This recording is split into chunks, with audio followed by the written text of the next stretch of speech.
Me llamo Andrés Salgado. Tengo 85 años. El mes pasado, un vecino mío, un buen hombre de 71 años, murió tranquilo mientras dormía. La noticia me golpeó como si me hubieran dado un puñetazo en el pecho. No fue una enfermedad repentina. El médico dijo que había sido una cadena de decisiones pequeñas, repetidas noche tras noche. Y al oír eso, sentí un frío por dentro. Porque 15 años atrás vi a mi mejor amigo recorrer exactamente ese mismo camino.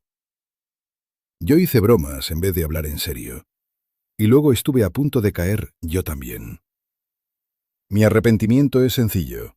Durante años traté el sueño como una molestia, como un paréntesis inútil, en vez de la base de mi salud. Ignoré las señales suaves de mi propio cuerpo. E ignoré el aviso clarísimo que me estaba dando mi amigo. Eso me costó mi independencia durante un tiempo aterrador.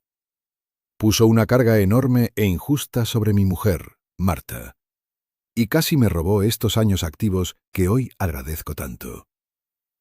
Déjame contarte cómo pasó. Todo empezó en nuestra partida semanal de golf. Mi amigo, vamos a llamarle Bernardo, tenía 71 años. Era un ingeniero jubilado, listo, con una mente afilada.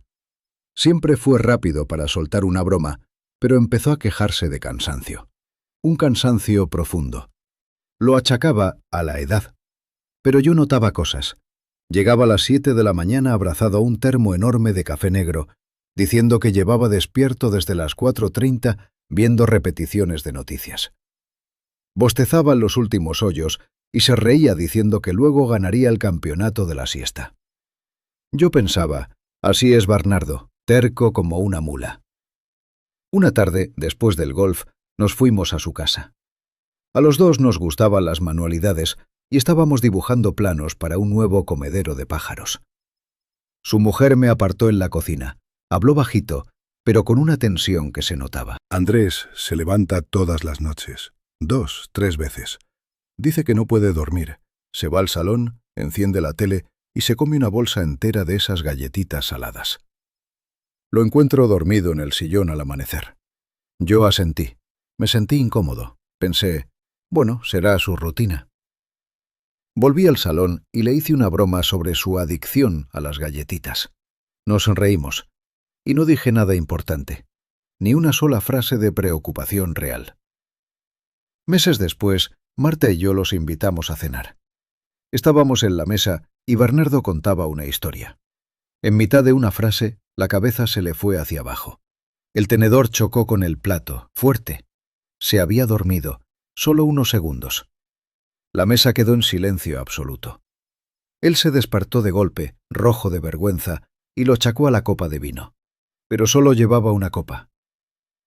Esa noche, cuando Marta y yo nos preparábamos para dormir, yo dije, ¿has visto a Bernardo? Quedarse dormido así. Marta me miró con ese gesto directo y compasivo que tiene. Andrés, anoche roncaste como un tren, y te levantaste a las 3, te oí en la cocina.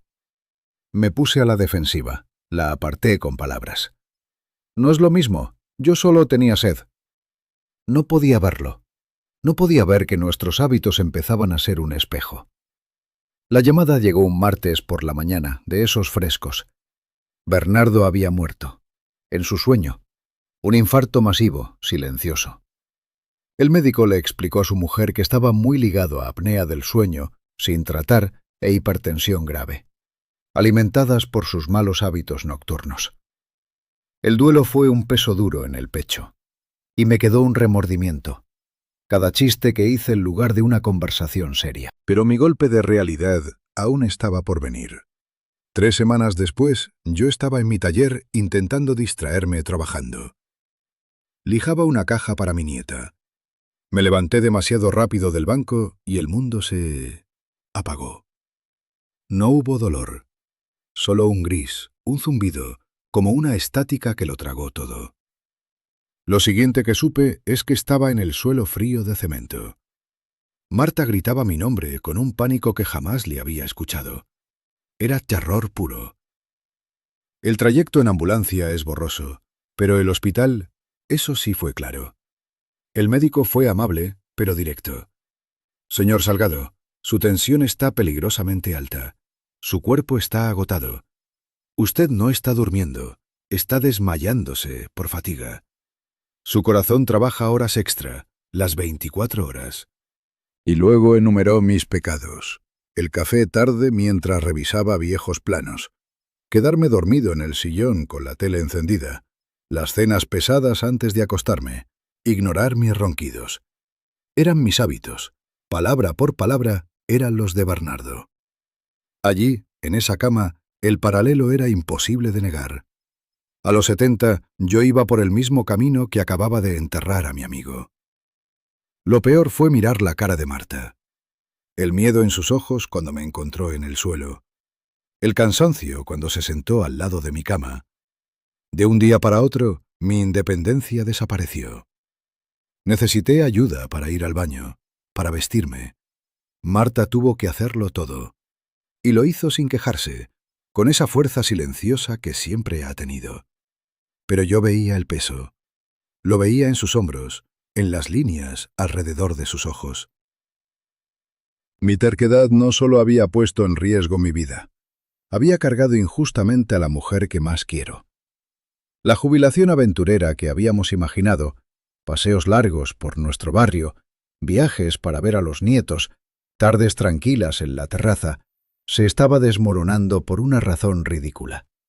Porque yo trataba el sueño como un estorbo.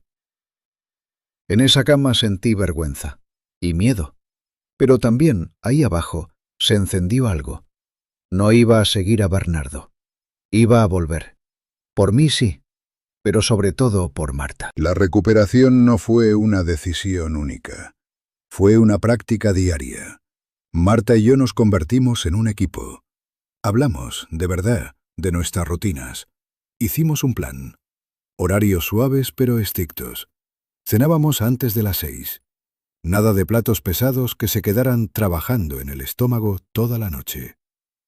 Prohibimos la televisión después de las 8. En lugar de eso, nos sentábamos en el salón a leer. Ella sus novelas, yo revistas de arquitectura o libros de carpintería. Al principio el silencio era raro, luego se volvió paz. Lo más duro fue enfrentarme al especialista del sueño. Me daba vergüenza. Yo, que había diseñado edificios complejos, asustado por una prueba médica. Pero fui. Me diagnosticaron apnea del sueño, igual que a Bernardo. Cuando me dieron la máquina de CPAP, sentí que era una derrota. La miré pensando, ¿en serio he llegado a esto? Marta, bendita ella, me dijo, es una herramienta, como tu lápiz, úsala. La primera mañana que desperté tras usarla, tardé en entender qué había cambiado. Y entonces me golpeó. Mi cabeza estaba clara. La niebla espesa que había sido normal durante años se había ido. Me senté en el borde de la cama y lloré. Marta me abrazó. Lloré por el tiempo perdido, por mi amigo y por el alivio. Era como salir de una habitación oscura a plena luz. Volví poco a poco. Los paseos empezaron cortos, hasta la esquina. Luego una vuelta a la manzana. Luego nuestro recorrido por el parque. Volví al banco del taller. Las manos estaban más firmes, la mente más fina. Regresé al campo de golf. Dolía hacerlo sin Bernardo. A veces le hablaba en mi cabeza. Tenías razón, viejo terco. Debimos escuchar. ¿Y qué aprendí? Que después de los 70, dormir no es solo descansar. Es el turno de reparación más importante del cuerpo. Y hay 4 saboteadores silenciosos que lo destrozan. Pelearte con el horario. El cuerpo necesita ritmo. En la jubilación yo perdí la regularidad. Un día a las 9, otro a medianoche. No. Hay que ser constante como cuando trabajabas con reloj. Cenar fuerte y tomar cafeína tarde. Ese último café o una comida pesada obliga al corazón y a la digestión a hacer turno nocturno. Es como acelerar el motor en el garaje toda la noche. No vas a ningún sitio, pero lo desgastas. Ahora cenamos temprano y después infusión descafeinada o leche templada. Punto. La vigilia de luz azul. Pantallas hasta la cama. Tele, móvil, tablet. Esa luz le dice al cerebro que aún es mediodía. Apaga la melatonina. La información y los programas pueden esperar. Después de las 8, en casa se apagan las pantallas. Ignorar las señales. Ronquidos fuertes, ahogos, cansancio brutal de día, tensión alta. No lo llames envejecer. Es una alarma. Hacerte una prueba no es rendirte, es ser inteligente. Y morir en el sueño por orgullo, eso sí que es absurdo. La imagen que me persigue no es el hospital. Es unos días después, ya en casa. Yo seguía débil, sentado en mi sillón junto a la ventana, viendo el comedero de pájaros que hice. No podía ni servirme agua. Marta estaba en la cocina lavando platos. La vi parar un segundo, apoyar la frente en el mueble. Solo un instante. Estaba agotada. «Marta», la llamé suave. Ella se giró y sonrió con ese cariño que no se le gasta. «¿Qué necesitas, amor? ¿Agua? ¿Estás bien?» «Estoy bien, solo... Perdón». Su sonrisa se suavizó, pero sus ojos estaban cansados. «No digas tonterías, estás mejorando». Pero no era una tontería. En ese momento vi todo. La esposa de Bernardo en su cocina intentando avisarme. Marta encontrándome tirado en el taller. El futuro que casi perdimos, no por grandes aventuras, sino por lo pequeño y precioso. Caminar en silencio escuchando pájaros, enseñar a mis nietos a usar una herramienta, hacerle yo un té sin que ella me cargue. Me rompí. Lloré en silencio. Marta se arrodilló a mi lado y me agarró la mano. «Escúchame, Andrés Salgado. Somos un equipo desde hace 55 años. Tú nos cargaste décadas. Si ahora yo cargo un poco, eso hace un equipo. Pero tú tienes que hacer tu parte, sanar y cumplir el plan. ¿Lo harás por mí?» Asentí llorando como un niño. Ese fue mi fondo, no la caída, no la cama del hospital.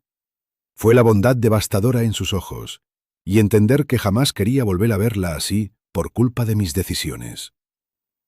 Y hoy, con 85, te lo digo desde mi taller, con olor a madera y serrín. Aún hay tiempo. Camino con Marta cada mañana. Hago cosas con las manos. Me siento más vivo, más presente.